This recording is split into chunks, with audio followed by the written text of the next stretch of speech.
كنافي يعني أصل اللين إيه وقام جرت ربتي حاجة أنا ما تقوتي تنوفتها إجرا تجاجر تنامي سجلتي إيه لا قال وقام جاردو ما تنو نمني ما فرين نتوم تنا نجدو كنا تنفرطم لزينبا نمني فرطم نجدو وقام جاردو ما أفتش إيه وقاعدة أصلي سوني أكادا نن اتباعي في مصري تكلي إسني تفيني أني رتي ولا لا جرو ها أصلي هم بيتني حال كان سن إيه ولا اللي جناني أتفوتي من كيتين قلنا قلتي أتجبولي أكتا ساعة إيمو قلقل سني منا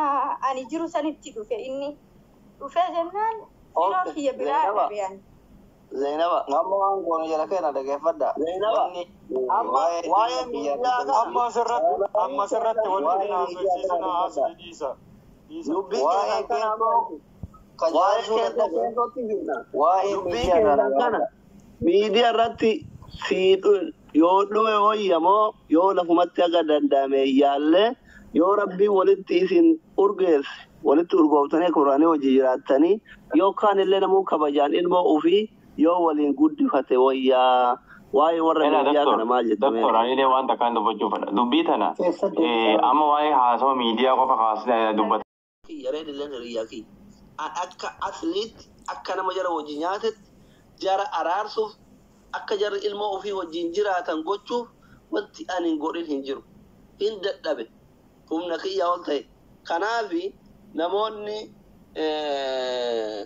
واي جارتي كان أرارسو دندا يوجراتان أسمعنا تشيلنا دكتور كبرني ريد اللي كبرني يو أرارسنا because والدنداني وجيناجراتان تام فور جتني لدي مجد انتهت وانت أبان بلتو يا كتوه فتون بيكسني قاله والدنداني وجيراتان كران شوفا وان جونتين فكادو أكنا متدين ينبيكو تقطي يو كان اللي موتو ترى هذا بتوتان ده مجد شلون أما سامبرا دبين تاني وكاتلونا دبين كوته ور ميديا رها سوتانكم فليس إيسا وصودي لبرادا ده ما بيجانا تدوبرتي ميكاتو بيوم مرة ما خرجت dubartii meeqatu ilma wajjin rakkataa jira yoo araaramanillee bareeda natti tola yoo araaramuu baatanillee wal kabajaniituma ilmaan ofii wajjin guddifatan bareeda filis waan kana dhiisaa dubbii jaarsaaf jaartii jidduu seentanii hin haasa'inaa isinumaan jechuu dhumaa fi hammeenyi jiru jette makanaaf fagaatee wal dhabsiise soo kanaaf filis hanga dandeenyu yaalleerra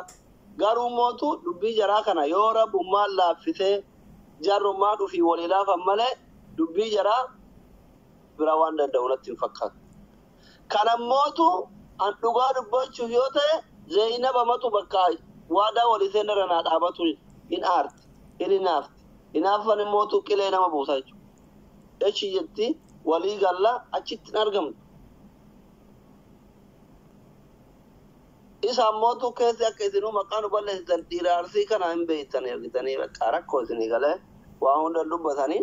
kanuma kana yoo lammeeffatumaaf natti fakkaate bakka ani waan jedhu hin qabu dubbiin jara baay'ee ulfaatadha akkaataa kanaa miti wanni mootu inni zollome tokko hin jiru yoo isillee naguma bakka irtaa hin barbaanne wanti konoon beekuu qabu tokko أما سر تيبي كايم ثم بالله العظيم إمي كيا في كزينة بعد باسه وإجارتي فود في واي مال الرب لسه قوم كم والهنكبت أما أجندة قراني دبي في دني أكس يدني والكبسي سودا في ماله أنا بيسي جدو ركو أنا بيسي بيكنو في بيكنو كوفا تجرا كأتي أصلين بيكنا جرا كأبان كياتي تيام بين جرا أنا بيسي كوفا بيك أموتو sababa waan nama fidanii miidiyaa oofaa jiran kun sababa malee waluma hin qabatu mataa fi miila dubbiiti anaa fi isiin osoo tanaa walitti hin hidhaamin dura wallolleen beeknu jaarsummaan odeettee hin beeknu gisee an dhukkubsadhe san maaltu akka ta'e hin beektu hunda dubbatuun gaariidha kanaafin afaan kee qabadhee isinirraa dhageeffataara siigalee yoo hunda dubbadhe waan baay'eetu babbada waan ta'eef anis waa tokko hin dubbadhu of duraafis hin dubbadhu kan akkasitti bira darbaa waan irra jiruu fi waan namni beeku mootu akkuma hubachiistaniif.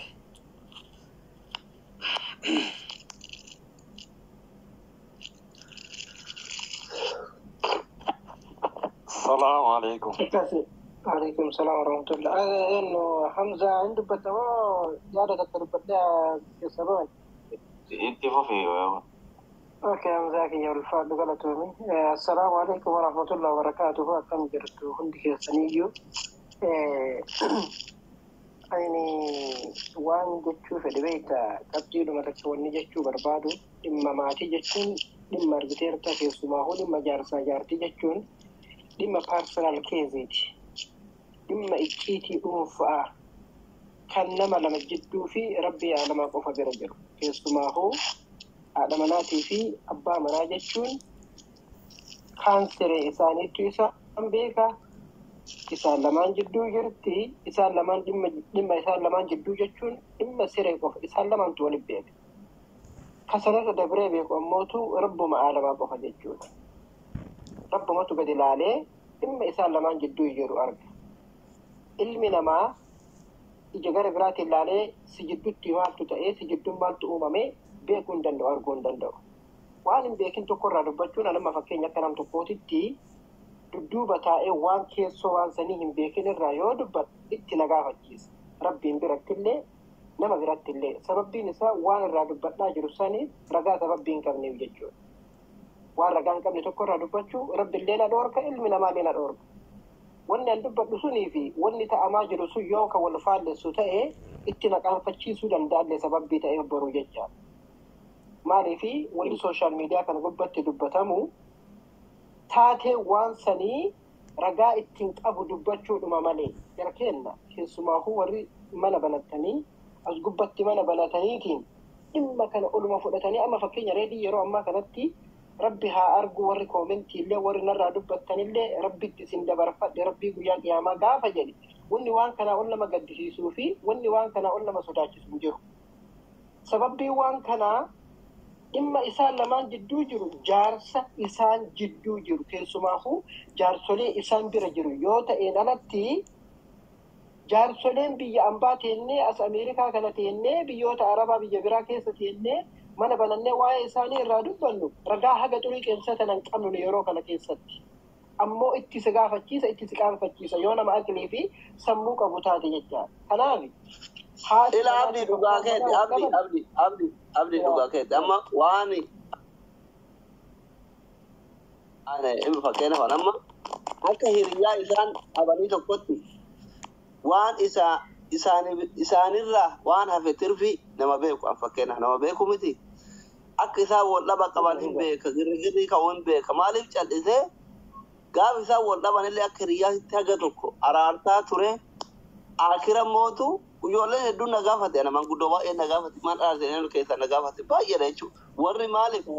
araaramuu isaanii hawwii qabu waliin jireenya isaanii hawwii qabu baay'eetu hiriyaa keetti miti hin gorsitu hin haartu na jaatu. Akira dubbiin isaanii teessan humna keessatti teessan humna kiyyaa olii wanni irratti argate maal osoo jaarsummaan jirru na bira mana kiyya jirtu biratti galeenii jirtu jechuudha. Jaarsummaa beellamne jirtu jidduma kana osoo kana nu fiidee gabbaatee masriin hunda kennatu jidduu kanatti mucaan falaxame mucaan isaan bira galu jechuudha. Lubbuutu jidduu kanatti bahuu deema. Jidduu keessanitti osoo manguddummaa taa'u lubbuun namaa baati yookiin isatu du'a yookiin si du'a yookiin ana du'a yookiin abiraattu du'a. Ani sababaa isin walloltaniin jaarsummaa waliin isin fidee namni akka du'uun barbaadu dubbiin keessa humna kiyyaa olii bakka biraa geeffadha jedhan keessa buqqifadhe. Akkuma inni uleef jedhe utubaa nagaa dhiiban qaba gadhiisan qaba nama hammeenya isaa dubbachuu osoo hin taane jechuudha. Hin dadhabe ana mala humna kiyyaa ol ta'e moo hin taane. Soo kanaafi amma illee awwaalii dhaabuuf ijoolleen tuni ijoollee biyyaa jaarsaaf jaarti ilma walirraa qaban yoo danda'e rabbiin walitti araara soo kana sinigale yoo dadhabame mootu akkuma biyyi heera qabdi akkuma walitti dhufuuf jiru addaan bahuun jira addaan baanii jiraachuudha wanni miidiyaa irratti wal arrabsaniif hin jiru jechuudha. Kanaaf ijoolleen ajandaa godhatanii suuraa ol galabbaxanii gaggalabbaxan duraan isinitti matanii isin miidiyaan tiktookiin jara waliin fuusin gaafa jarri wallolan tiktookiin jara walittiin araartin tiktookiin manguddummaan teenneef waan jidduu jaraa jiru hin beekon kunoo Zainabaan dhuftee tana. فين رادي عشيت بس القى